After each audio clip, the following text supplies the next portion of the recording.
Hello, everyone. Thanks for joining us. We're here today with Jemar Tisby. Jemar is the author of the New York Times bestselling book, The Color of Compromise, The Truth About the Church's Complicity in Racism, and also How to Fight Racism, and also How to Fight Racism Young Readers Edition. His new book is The Spirit of Justice, True Stories of Faith, Race, and Resistance. He's also the professor of history at Simmons College of Kentucky in Louisville and has been a co-host of the Pass the Mic podcast since its inception 7 years ago. His writing's been featured in the Washington Post, Atlantic, the New York Times, among other places. He's a frequent commentator on outlets such as NPR, CNN's New Day program, and he speaks nationwide on the topics of racial justice, U.S. history, and Christianity. Jemar earned his PhD in history and he studies race, religion, and social movements in the 20th century. He's also contributed to one of our How to Heal Our Divides books. Thank you so much. And we previously interviewed Jemar about his other great books. But you can follow all of his work on his newsletter, Footnotes, and through his website, jemartisby.com. So Jemar, it's so great to see you again. Really glad to see this new book coming out. Thank you so much for having me again. Good to see you too. So is there anything else that you'd like people to know about you besides what I kind of touched on briefly there? The web address for the newsletter is jemartisby.substack.com. I always tell people, it takes years to write a book. So if you want to hear from me in between, you can follow me at jemartisby.substack.com. A lot of fun election coverage, all the topics, as if race and religion wasn't controversial enough, throwing some politics in there too. Good, good, good. So it's been, a couple of years since we last talked to you from your last book. So could you catch people up on, what you've been up to over the last couple of years besides writing a book? But Yeah, absolutely. It's one of those things. I encourage people to do this. I'm less consistent than I want to be, but it's essentially a gratitude journal. And so I try to do it nightly, just quick bullet points in Evernote. But that is the way I try to keep track of so much that's happening every day, right? So I think the biggest shifts are I've lived in the Deep South for my entire adult life. And just in the past year and a half, we transitioned from the Delta area of Arkansas up to Louisville, Kentucky to teach at Simmons College, which has a really neat story. It's a historically black college founded by Black Baptist ministers in 1879 and just has a mission to serve Black students, and it's also faith-based. And so I get to talk about the role of faith and justice together at the school. I teach African American history. And yeah, I've just been working on trying to bring clarity and honesty about our racial landscape, both past and present, to folks through various means. I'm very online, probably too online, but yeah, just I think continuing the it's great. And trajectory. I'm glad you are. I mean, that's the way we communicate these days, and allows you to have a direct relationship with your audience as opposed to intermediaries. Right, So exactly. now everybody else is doing the same thing, so it's a bit noisy, but but it does allow you to have those kinds of relationships, which I think is you've done well at. So congratulations on that. Appreciate you. So again, let's get into the new book. The Spirit of Justice, Truth Stories of Faith, Race, and Resistance. So can you tell folks how this came about? You know, that phrase, the spirit of justice, really stuck with me from an event in December of 2017. It was during the grand opening of the Mississippi Civil Rights Museum in Jackson, and Myrlie Evers Williams spoke there. Now, she is, of course, the spouse of Medgar Evers, who was killed in front of their home in 1963, and she's coming back to the same city where that happened. And it didn't occur to me until later, but she had taken a tour of the museum, and that museum has on display the very rifle used to kill her husband. And that Mm, just gave me chills to realize. So mm, she gave these public remarks, but then afterwards she had a smaller press conference that I was present at. And I'm so glad I was, because there was a journalist there who asked her, how does the racial justice landscape now compare to during the civil rights movement? And she said something very disturbing. She said she's seeing a lot now that she saw then. mm, That the patterns, the racism, the opposition that was present in the civil rights movement, it looks different, but there's echoes of it even in the 21st century. And then she said, I'm weary. Of mm, course, she was in her 80s at the time, and she's still alive as we record this, but she's in her 80s even in 2017. And I fully expected her to say, and it's up to the next generation. I'm passing the baton. But she didn't even say that. She said, but it's something about the spirit of justice mm, that makes you determined all over again. My mind was blown in that moment because how can somebody who not only has lived so long, she was in her ninth decade of life, but also had her husband stolen from her for simply working for voting rights. How could she have that resilience and that resolve to to keep going, even when, 50, 60 years later, they're still facing some of the same issues. And I said, what kind of people is this? And it occurred to me that phrase really was the key, the spirit of justice. And so that mm, mm, inspired mm. this book about all these stories.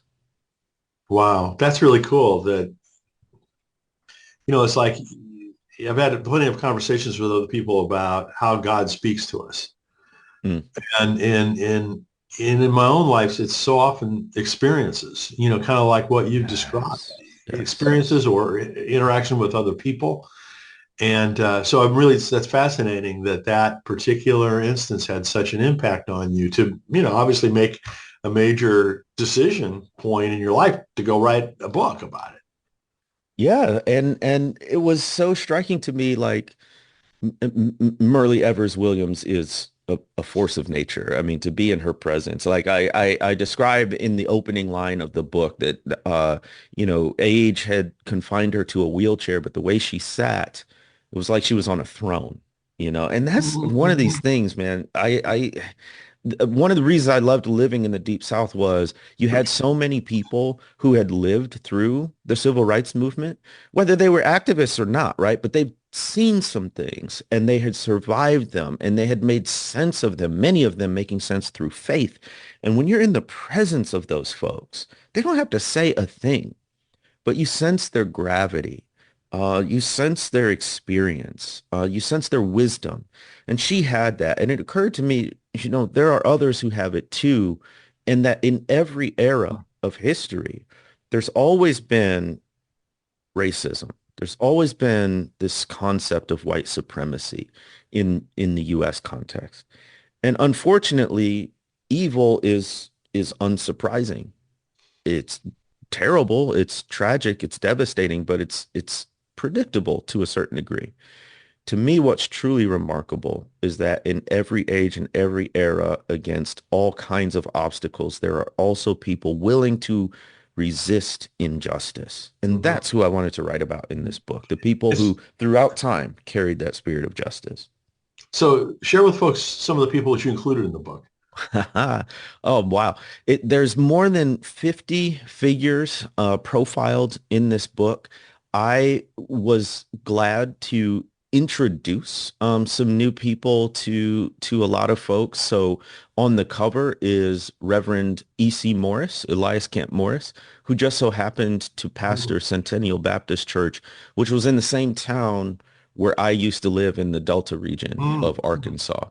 And the reason he's significant is in terms of his work, he was the first president of the National Baptist Convention, USA Inc., which is the largest organization of Black Christians in the country. And for from 1895 until his death in 1922, he was the first president of this enduring institution that has such a major impact mm, on American religious history. And most people don't know his name, yeah. let alone recognize his picture. So he's one of them. Mm, I wrote about H. Ford Douglass, no relation to Frederick Douglass, but H. Ford Douglass was a black man who was biracial because his slaveholder was his father, and he was light-skinned enough to pass as white, which sometimes black people did, usually to gain the privileges of whiteness. mhm, But that's not what H. Ford Douglass did. During the Civil War, H. Ford Douglass passed as white so he could fight in the Union Army. Mm, mm, Before the Emancipation Proclamation, black soldiers were not allowed to enlist. And so he wanted to fight in the Civil War so bad on the side of the Union that he pretended that he was white so he could enroll in the army. Now, it was kind of an open secret that he was biracial. And as soon as the Emancipation Proclamation, which didn't only declare emancipation for enslaved people in the Confederate States, it also said that black people could join the Union Army. As soon as the proclamation went into effect, he, officially declared, hey, I'm black, and then went out and raised his own unit of black soldiers. So mm, mm, there's mm. tons and tons of stories, as well as recognizable figures. Harriet Tubman is in there, but I don't write about her on the Underground Railroad. I write about her as a Union Army spy and the leader of the Combahee River Raid, where she freed in one night more than all the people combined than she freed on the Underground Railroad. Wow. Um, I've got a whole chapter on Martin Luther King Jr. called Beyond the Quotable King. And I talk Mm, about King as a preacher. I talk about what nonviolence really meant, because it's not this passive thing that people misinterpret it as. I even talk about the speech, the I Have a Dream speech, and all the other parts of the speech beyond that one quote about the color of skin and content of character. On and on and on. And I just had so much fun researching these folks, and I hope people find it both informative and inspirational. well, it's nice. It's so tied to your work too, right? I mean, your scholarly work, so. Yeah, I mean, I really had this book in mind even when I was writing The Color of Compromise, because, Mm, mm, to put it simply, Color of Compromise is about white Christians behaving badly when it comes to race. And throughout the whole time researching that book and writing it, and these were stories that we needed to tell, history that we needed to contend with, but I was always kind of saying in the back of my mind, but there's another side to this. mm. There's another part of this story that we also need to know, which is the Black Christian tradition. This tradition that really arose in opposition to racism and white supremacy. Because as I say in The Color of Compromise, there would be no Black church without racism in the white church, by which I mean these weren't like doctrinal disputes over the deity of Christ or the Trinity or something like that. The reason why Black people felt compelled to start their own churches and denominations was they didn't want to be treated as second-class citizens in the household of God. And so it really, as a ecclesiastical tradition, rose in opposition to and as a statement against the racism, the white supremacy, the inequality that they were experiencing in many white churches. So let's talk about some of the common threads, that go through the book, the different people in the book. One is what you call a pattern of endurance. Hmm. So look, these folks, they just didn't give up. All right, so there's this story about Elizabeth Keckley, who is a fascinating figure.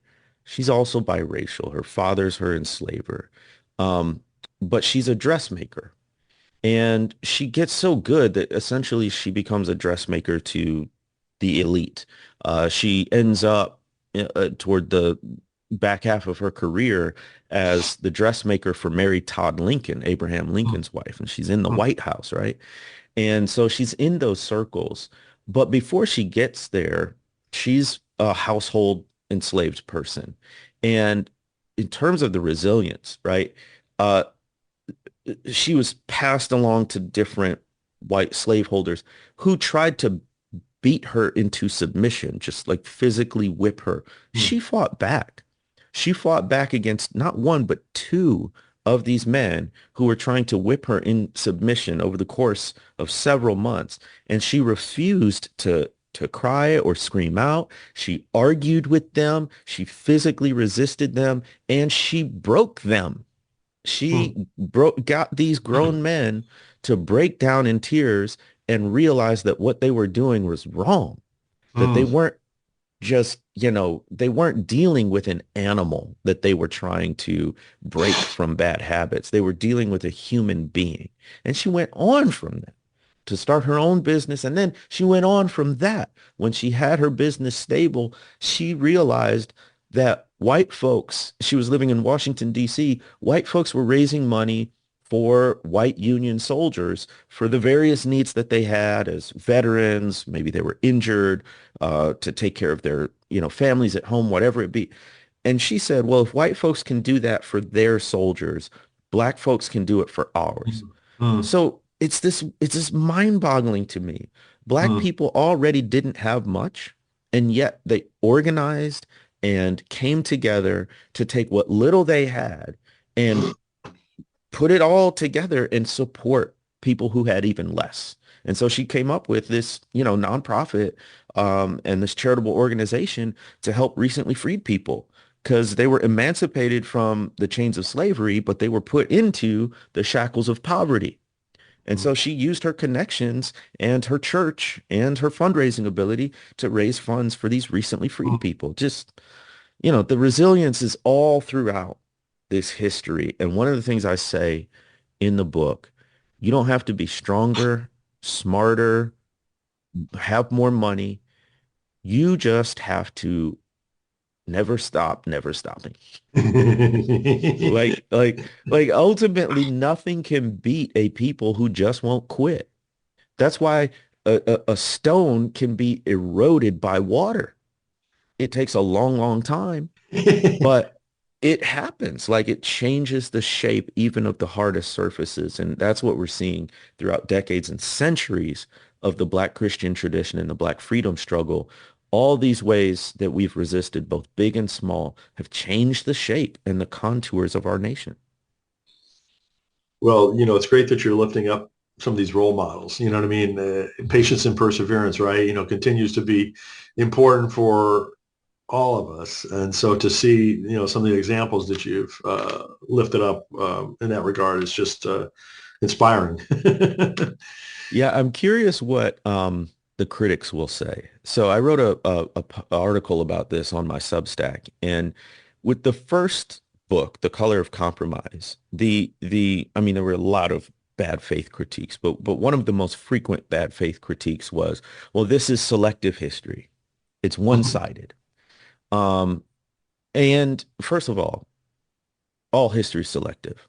There's no such thing as objective history. Why? Because even the topic you choose is selective, and then the facts you choose to include or not include is selective. And every historian has a perspective. That's actually what makes history books interesting. They're making an argument. You're not just supposed to present 200 pages of a timeline. Nobody wants to read that. And it doesn't actually enlighten you very much. So just as an aside, there's no such thing as objective history, and it's not even necessarily the positive good that people think it is. So the critique was, well, it's not objective, right? And that's not the issue. The issue is what's your argument, and then what's the data and the facts that you use to prove it? And is it persuasive? And if not, you can't just say you don't like it. You're supposed to come with your own thesis, your own argument, and better evidence that's more persuasive. That's not what these folks did with The Color of Compromise. What they said with that was essentially they were mad that it was critiquing white Christians. And so they said it wasn't legitimate history because I was only telling, quote unquote, the bad parts. Well, so I'm curious what they'll say about the spirit of justice because these are, quote unquote, the good parts of Christian history. And when it comes to fighting racism, it just so happens that most of those stories are coming from Black Christians. So will they have an issue with that? Or what will they say now that the so-called other side is being told in this book, The Spirit of Justice? And I do include some white folks in there too, because that is part of the story. But yeah, it mostly centers on Black Christians. And I'm curious how they'll try to tear this book down or if it'll even be on their radar. Who knows? Yeah, yeah, that'll be interesting. I mean, to some degree, who cares? You know what I mean? For some of the kind of people, I, no I, matter what it's you just do, fascinating to no me. matter what you say, they're not going to accept it. But Yeah, I'm glad that you're open-minded about listening. I just, to me, it's more curiosity and kind of this morbid fascination. Like, it's not like I'm worried what they'll say, but I'm like, how are they going to spin this? Because it's really interesting to me. So I'd like to read one of the endorsements from the book. This is from one of our other author friends, Terence Lester, who says this: if you've been asking what keeps one's soul going in the face of white supremacy that threatens the very existence of those who have been marginalized and discriminated against, while navigating a world that seems apathetic toward the struggles and sufferings of others, then I believe Dr. Jemar Tisby has the answer for his time in his timely work. It's the strength of God and the spirit of justice. His words carry the spirit of those who fought injustice with nonviolence and resistance, revealing the enduring power of faith in overcoming centuries of systemic oppression. Dr. Tisby's work offers hope and a call to action for all who seek to embody that same spirit of justice to keep the work of justice alive. So it sounds like your book had quite an impact on Terrence, which is, great. What do you think about the book had that impact on him? Well, first of all, I got to shout out my brother, Terrence Lester. He is the founder of Love Beyond Walls. He's doing incredible work with houselessness. He's an activist and also an educator and also an award-winning author. So he's very gracious. He's also the only male I got to endorse it, or I wanted to.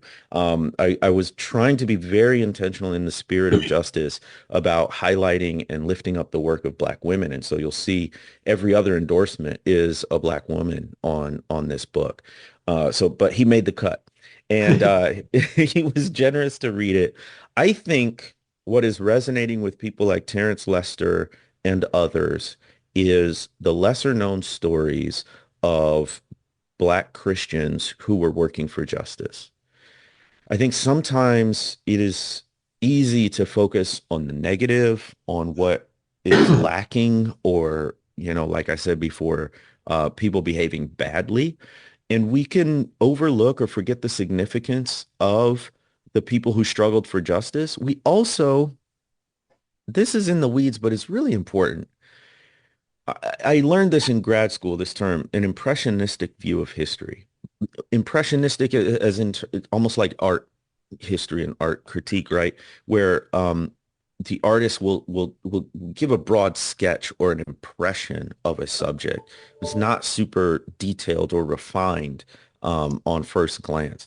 And that's how we tend to look at history. We have an impression of, racism. We have an impression of activists, but we actually don't know the fine details. So I think just like with the color of compromise, with the spirit of justice, what really punches people in the gut, and hopefully in a good way, is the detail, the actual stories. So when you read about the fact that Myrlie Evers Williams wasn't just grieving her husband, but she was pregnant at the time of his assassination and she miscarried. Mm. And when you read from her autobiography that she considered taking her own life, even as a mother of her other children. She just felt like she couldn't go on. And then she said, something prevented me. And as an aside, a very important aside, she says, divine intervention, I'm sure. Mm. Hmm. And that's so interesting. Like in the midst of all this grief and darkness and pain, she clung to her faith. Hmm. I think those stories and knowing the contours of them, the light and the shadows and the detail, that is what makes this book powerful. And it's not really even about this book. That's what makes history powerful. These are the stories of our humanity.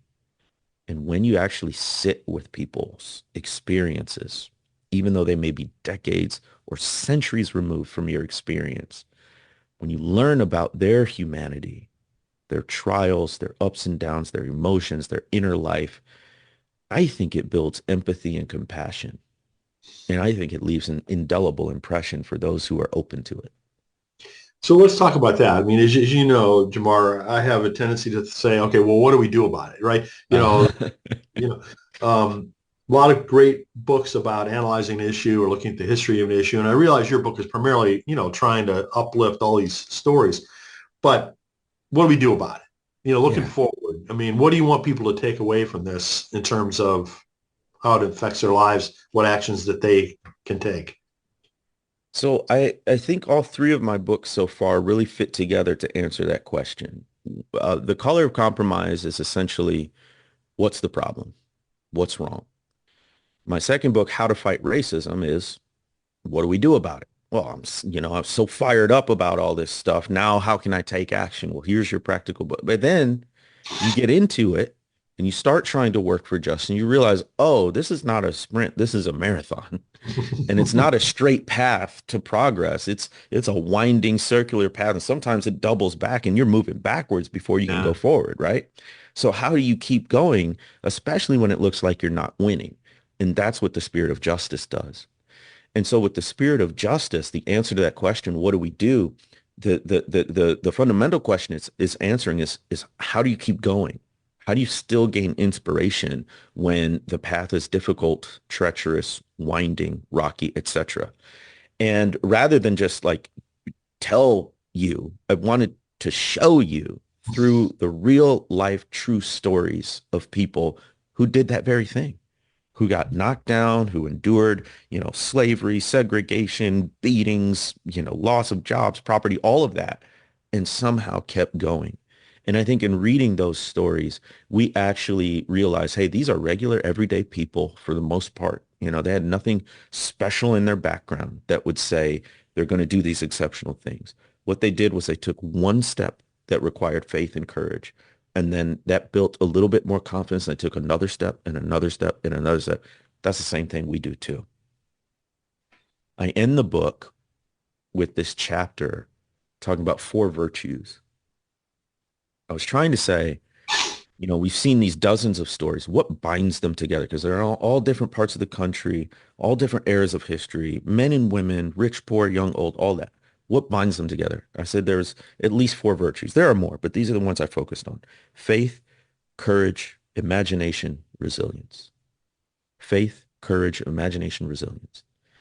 I want to talk about what we do about it. We cultivate these virtues because I think it's vitally important that we focus not only on external changes, but internal changes. Not only on the kind of world we want to create, but the kind of people we must be to create that world. People of faith, people of courage, people of imagination, and people of resilience. Um, One of the things that struck me about your book is the kind of timeliness of it. As you know, Mm, I interview a lot of people of color, and authors, and a lot of them are tired, mm. of beating their head against the wall, so to speak, and not seeing the progress that they think is justified. So, do you think that, that's the primary audience for your book, is giving them, kind of the support and showing them the resilience and endurance of others? I'm really glad you picked up on that, Brian, because that really is the heart, my heart behind the book is um, that this book would be sort of an oasis in a weary land. That as I was writing it, I was very cognizant of the fact that we're coming up on an election year, that even just politically speaking, let alone socially, economically, environmentally speaking, we're in a very precarious spot. And even now, as we record this, roughly 2 months before the election, we don't know what's going to happen. And what I keep telling people is election day in November is not the end of all of this. It's just the end of one part, and it's the beginning of another part that is perhaps even more unpredictable. So I'm very concerned about our longevity in this because if we are hanging our hopes on a particular person getting elected, a particular policy getting passed, a law getting repealed, we can easily be very not only disappointed, but disillusioned. We can become cynical and even apathetic because we're basing all of it on an immediate result that's external that we hope to see and that ultimately we don't have all the control over. I don't believe we're powerless, but there's no guarantee we're going to win is what I'm trying to say. And so then what do you do? Do you give up? Do you say, well, I tried, I marched once, or I posted about this, or, I put everything I had into this election and my candidate didn't win. So that's it for me. No, we remember people like Murray Evers Williams, who says there's something about the spirit of justice. It makes you determined all over again. So I want us Mm. to become determined all over again, each and every day, because that's what it takes to see justice roll down like water. Well, as you said, it's a marathon. We need to keep that in mind. Absolutely. So I know you're in the midst of a book launch, but are there any future plans that you can talk about at this point? I'm already drafting the next book. Fortunate to be under contract with Convergent Books, which is a Oh, division good. of Penguin Random House.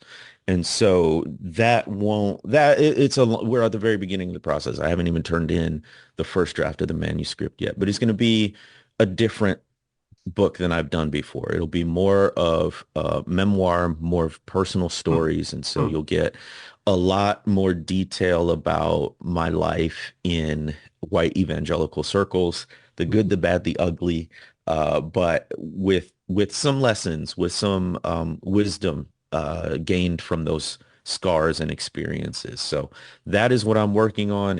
If folks are the praying type, I would love prayers to try to write in the midst of also launching one book and Yeah. trying to write the next one.